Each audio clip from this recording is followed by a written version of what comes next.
అందరికీ నాగుల పంచమి శుభాకాంక్షలు. యాక్చువల్‌గా ఇది నిన్నటి వ్లాగ్ అన్నమాట. మీరు నాగుల పంచమి జరుపుకున్నారా లేదా అన్నది నా కామెంట్ సెక్షన్‌లో షేర్ చేసుకోండి. మేమైతే ఇంకా ఫ్యామిలీ అందరం కలిసి మంచిగా ట్రెడిషనల్‌గా రెడీ అయ్యి గుడికెళ్తున్నామన్నమాట. మా ఆడపడుచు, కోడలు కూడా వచ్చిందన్నమాట ఆ ఇంటికి. సో, అందరం కలిసి కార్‌లో గుడికెళ్తున్నాం ఇప్పుడు. పుట్టలో పాము లేకపోయినా పాలెందుకు పోస్తారు? అసలు పాము పాలు తాగుతుందా? ఇదంతా ఇన్ఫర్మేషన్ కూడా నాకు తెలిసింది ఈ వీడియోలో కవర్ చేస్తాను. సో, వీడియోని మాత్రం ఎక్కడ స్కిప్ చేయకుండా చూడండి. అండ్ లైక్ చేయడం మాత్రం అసలు మర్చిపోకండి. లైక్ చేసిన తర్వాత కింద కామెంట్ సెక్షన్ దగ్గర హైప్ ఆప్షన్ ఉంటది. హైప్ కూడా చేయండి. సో, ఈ వీడియో ఇంకొంతమందికి పుష్ అవుతుందన్నమాట. అండ్ సబ్స్క్రైబ్ చేసుకోవడం మాత్రం అసలుకే మర్చిపోకండి. Please do like, share and subscribe to my channel. ఇంకా మా ఇంటి దగ్గర ఉన్న బంగారమ్మ తల్లి గుడికైతే వచ్చేసాము. ఇంకా అందరం ఇక్కడ పువ్వులు, కొబ్బరికాయలు తీసుకుంటున్నాం అన్నమాట. అసలు నాగుల పంచమి అంటే ఏంటి? ఎందుకు జరుపుకుంటారు? సో, చాలా వరకు అందరికీ తెలిసిందే. శ్రావణ మాసం శుక్లపక్ష పంచమి రోజున నాగుల పంచమి జరుపుకుంటాము. పాముని కేవలం ఒక జంతువులాగా కాకుండా నాగదేవతగా భావించి గౌరవించడం మన సాంప్రదాయంలో ఉంది. శివుని మెడలో నాగుపాము ఉంటుంది. శ్రీ మహావిష్ణువు శేషనాగుపై విశ్రాంతి తీసుకోవడం. సో, ఇవన్నీ చూస్తే పురాణాల్లో నాగులకు ఒక ప్రత్యేకమైన స్థానం ఉందని చెప్పొచ్చు. ఇంకా గుడికి రాగానే ఫస్ట్ నేను తులసి చెట్టు చుట్టూ ప్రదక్షిణలు చేస్తున్నాను. అక్కడ ప్లేస్ తక్కువగా ఉండడం వల్ల ఒక్కొక్కరిగా వెళ్తున్నాం అన్నమాట. ఇంకా మా కోడలు పాలు పోస్తుంది. అంటే నాగుల పంచమి రోజు నాగదేవతని పూజిస్తే మన కుటుంబంలో సంతోషం, ఆరోగ్యం అంతా మంచిగా ఉంటుందని చెప్పి భక్తుల నమ్మకం. మరి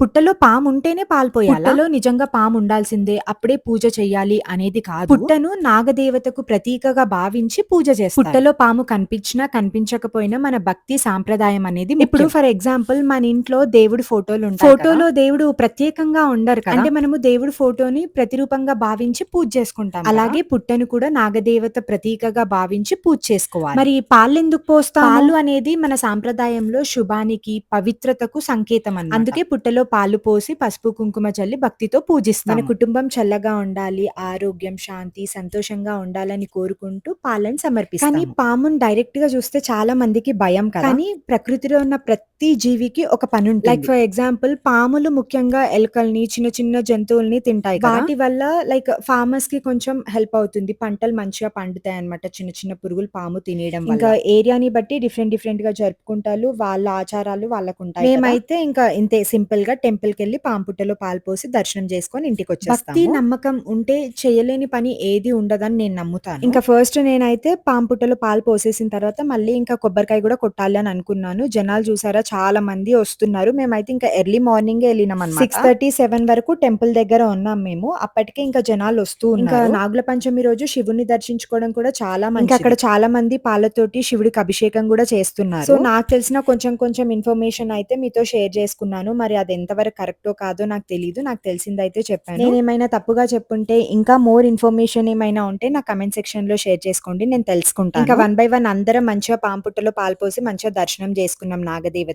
నెక్స్ట్ ఇంకా మేము బంగారమ్మ తల్లి గుడికి కూడా వెళ్ళాము. అంటే ఒకే దగ్గర అంతా. సో, ఇంకా బంగారమ్మ తల్లిని కూడా దర్శించుకున్నాం. ఇంతకీ వీడియోని లైక్ చేశారా? లైక్ చేయకపోతే please do like, share and subscribe to my channel. ఇంకా అమ్మవారి దగ్గర కుంకుమార్చన కూడా చేయించుకున్నాము.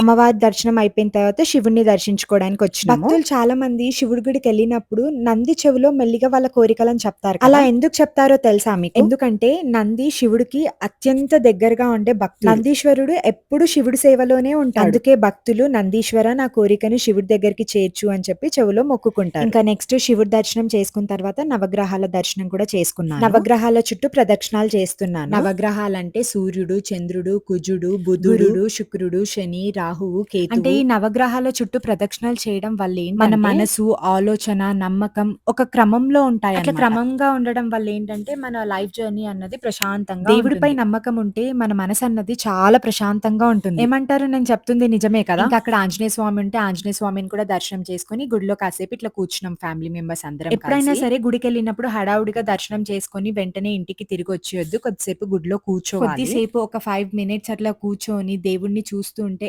ఎంత అనిపిస్తదంటే చాలా మంచిగా అనిపిస్తది. ఇంకా అందరం కలిసి గ్రూప్ ఫోటో గూడా తీసుకున్నాము. నెక్స్ట్ ఇంకా ఇంటికెళ్ళిపోయినాము. ఇంటికెళ్ళిన తర్వాత కొద్దిసేపు కూర్చొని మళ్ళీ ఇప్పుడు ఎక్కడికెళ్తున్నామంటే షాపింగ్‌కి వెళ్తున్నాము. అంటే మా ఆడపడుచు వచ్చిందని చెప్పాను కదా! మా ఆడపడుచు షాపింగ్ చేస్తదంట. తూప్రాన్ వెళ్దాము అని చెప్పంటే ఇంకా అందరం కలిసి వెళ్తున్నాము. యాక్చువల్‌గా నేను తూప్రాన్ ఎట్లుంటది, ఏంది అన్నది క్లియర్‌గా నాకేం తెలీదు. వీళ్ళందరూ వెళ్తూ ఉంటారనమాట. మా ఫ్యామిలీ వాళ్ళు చాలా వరకు తూప్రాన్ వెళ్తూ ఉంటారు. ఇంతకుముందు కూడా చాలా సార్లే షాపింగ్‌కి కూడా వెళ్లారు. మా సైడ్ ఇటు పెళ్ళిళ్ళవుతే కూడా చాలా వరకు బడి బాసల్లవి కొంటారు కదా! తూప్రాన్‌కి వెళ్ళే కొంటారనమాట. ఇంకా చూద్దాం తూప్రాన్ ఎట్లుంటది, షాపింగ్ మాల్స్ ఎట్లుంటాయి, అసలేంటి అన్నది ఎక్స్‌ప్లోర్ చేద్దామని చెప్పి ఇంకా నేను కూడా వెళ్ళాను. ఇంకా ఖాళీగా ఉండడం ఎందుకని మా అత్తమ్మ మంచిగా స్నాక్స్ తీసుకొచ్చింది. ఇంకా మార్నింగ్ నుండి అసలేం తినలేదు. ఎర్లీ మార్నింగే లేచి ఇంకా రెడీ అయిపోయి గుడికెళ్ళి వచ్చేసరికి ఇంకా చాలా లేట్ అయిపోయింది. అండ్ ఇప్పుడు కూడా ఏం తినలేదనమాట. ఇంకా సమోసా తినేసరికి చాలా మంచిగా అనిపించింది. ఆకలితో ఉన్నప్పుడు ఏదన్నా తింటే టేస్ట్ మస్తు అనిపిస్తది కదా! ఇంకా ఫైనల్‌గా తూప్రాన్‌కయితే రీచ్ అయిపోయినాము. ఫస్ట్ ఒక షాప్‌లోకొచ్చినాము. బట్ ఇంకా చాలా వరకు అన్ని షాప్స్ తిరిగిన తర్వాత నేనైతే డిసప్పాయింట్ అయిపోయినా. నేను ఒకలాగా ఎక్స్‌పెక్ట్ జేసినా అంతయితే లేదసలు. అన్నీ పాత మోడల్సే. కాకపోతే ఇంకా ప్రైస్ ట్యాగ్ ఆ షాప్ ఓనర్సే పెట్టుకుంటారు కదా! ప్రైస్ ట్యాగ్ ఎక్కువ పెట్టేసుకున్నారు. ఇంకా జనాలని పిచ్చోళ్ళు చేస్తున్నారు అనిపిచ్చింది. ఇంకా ఈ ఏరియా వాళ్ళంతా అటు తూప్రాన్‌కే వెళ్తున్నారు కదా! సో, వాళ్ళేమనుకుంటున్నారంటే మేము ఎక్కువ రేట్ పెట్టి తీసుకున్నాము. సో, చాలా మంచి డ్రెస్ తీసుకున్నాం. చాలా మంచి శారీస్ తీసుకుంటున్నాము అని అనుకుంటున్నారు. బట్ అసలు నాకు అంత వర్తబుల్ కాదు అని అనిపిచ్చింది. వాళ్ళకి వాళ్ళే అట్లా ప్రైస్ ట్యాగులు పెట్టుకుంటున్నారు. ఇవే శారీస్ మనం సిటీకెళ్ళి తీసుకుంటే చాలా అంటే చాలా తక్కువకొస్తాయి. ఫర్ ఎగ్జాంపుల్‌గా 2000 ఉన్న శారీకి 6000 ప్రైస్ పెట్టారు. మళ్ళీ బార్గెయిన్ చేస్తే తగ్గుతది అని చెప్పి అంటున్నారు. ఎంత తగ్గిస్తారు? మహా అంటే 300, 400 తగ్గిస్తున్నారు. 2000 ఉన్న శారీని 5000 కన్నా తీసుకోవడం వర్తేనా ఇంకా అసలు? కొన్ని షాప్స్ తిరిగిన తర్వాత ఏమనిపించిందంటే లైక్ ఏరియాకి తగ్గట్టు కూడా కలెక్షన్ ఉంటుంది అని అనిపించింది. ఈ ఏరియా వాళ్ళు ఈ టైప్ ఆఫ్ శారీస్‌నే ఇష్టపడతారు అని చెప్పి ఇంకా షాప్ ఓనర్స్ అట్లాంటి కలెక్షనే తీసుకొస్తున్నారేమో అనిపించింది. ఎనీవేస్ తిరిగినాం అసలు అలసిపోయాను నేనైతే. 3, 4 అవర్స్ చేసినాం షాపింగ్. అది కూడా జస్ట్ 2 శారీస్ కోసం. ఇంకా మా అక్కతో అన్నా మనము ఇటు సైడ్ రాకుండా అటు సిటీ సైడ్ ఎళ్ళుంటే షీ నీడ్స్‌లో ఎంత మంచి కలెక్షన్ ఉంటది. ఎంత ప్రైస్ రీజనబుల్‌గా ఉంటది అని చెప్పి. ప్రైజెస్‌కి తగ్గట్టు శారీస్ ఉంటాయి. ఇక్కడేమో అసలు ప్రైస్‌కి, శారీకి సంబంధమే లేనట్టుంది. అది కూడా కలెక్షన్ అంతా ఓల్డ్ మోడలే ఇంకేదో నాకైతే నచ్చలేదు. నేనైతే డిసప్పాయింట్ అయినా వెళ్ళినందుకు. ఇంకా ఫైనల్‌గా ఏదో ఒక 2 శారీస్ అయితే తీసుకున్నారు. మా అక్క కొంచెం పైసలు పెట్టడానికి వెనకాడదు. కాకపోతే నాకేమనిపించింది అనంటే, ఇవే పైసలు నువ్వు సిటీలో వేరే షాపింగ్ మాల్స్‌కెళ్తే ఇంకా మంచి చీరలు, మంచి ఫ్యాబ్రిక్ దొరుకుతది గదా!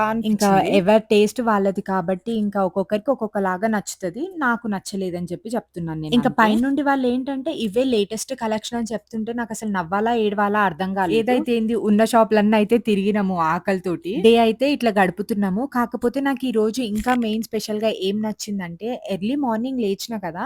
సో, ఏంటంటే డే చాలా ఫాస్ట్‌గా వెళ్తున్నట్టే అనిపించట్లేదు. చాలా స్లోగా ఉంది. ఎర్లీ మార్నింగ్ లేవడం వల్ల ఇన్ని బెనిఫిట్స్ ఉంటాయా అన్నది అర్థమైంది నాకు. ఇన్ని అవర్స్ షాపింగ్ చేస్తున్నాము, ఇంత తిరుగుతున్నాము. అయినా కూడా టైం చూస్తే 11, 11:30 అవుతుంది. నార్మల్ డేస్‌లో నేను లేట్‌గా లేస్తే నాకు 11:30 అన్నది అప్పుడే అయిపోయిందా అనిపిస్తది. కానీ ఈ రోజు మాత్రం ఇంకా 11:30 ఏనా సో, ఫైనల్‌గా మార్నింగ్ లేవడం అన్నది చాలా మంచి హాబిట్ అని నాకు అర్థమైంది. కానీ ఎంత అర్థమైనా లేవాలి అనంటే అదొక బద్ధకము. అనుకుంటా ప్రతిసారి పడుకునే ముందు సాయంత్రం టైంలో అట్లా అనుకుంటాను నెక్స్ట్ డే నుండి 5:00కే లేవాలి అని చెప్పి అనుకుంటాను గానీ, మార్నింగ్ 5కి అలారం మోగితే ఏహపో ఎవరు లేస్తారు అని అనిపిస్తది. మీరు కూడా ఎవరైనా 5కి లేచే వాళ్ళుంటే కొంచెం మీరెట్లా లేస్తున్నారు అన్నది కొంచెం మోటివేషనల్ మాటలు నాకు కొంచెం చెప్పండి. బట్ నేను చెప్పాలనుకుంటుంది ఏందంటే, నేను లేవకపోయినా కూడా ఎర్లీ మార్నింగ్ లేవడం వల్ల ఆ డేని కంప్లీట్‌గా యూజ్ చేసుకుంటాం ఎన్నో మనము. పనులు చేయగలుగుతాము. అండ్ మెయిన్‌గా మనకి పీస్ అన్నది, శాంతి అన్నది దొరుకుతది. సో, ఒక డేని చాలా యుటిలైజ్ చేసుకోవచ్చనమాట. మీరైనా మంచిగా ఎర్లీ మార్నింగ్ లేవడానికి ట్రై చేయండి. నేను కూడా ట్రై చేస్తాను. కాకపోతే నాదేందంటే 2 రోజుల మురిపెమే అనమాట. 2 డేస్, 3 డేస్ లేస్తాను. ఫోర్త్ డే బద్ధకం వచ్చేస్తది నాకు. 줘. 줘. 줘. 줘. 줘야. 줘. निकल.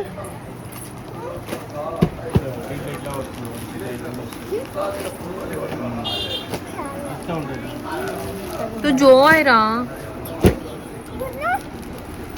మిన్ను అవును అది మిన్ను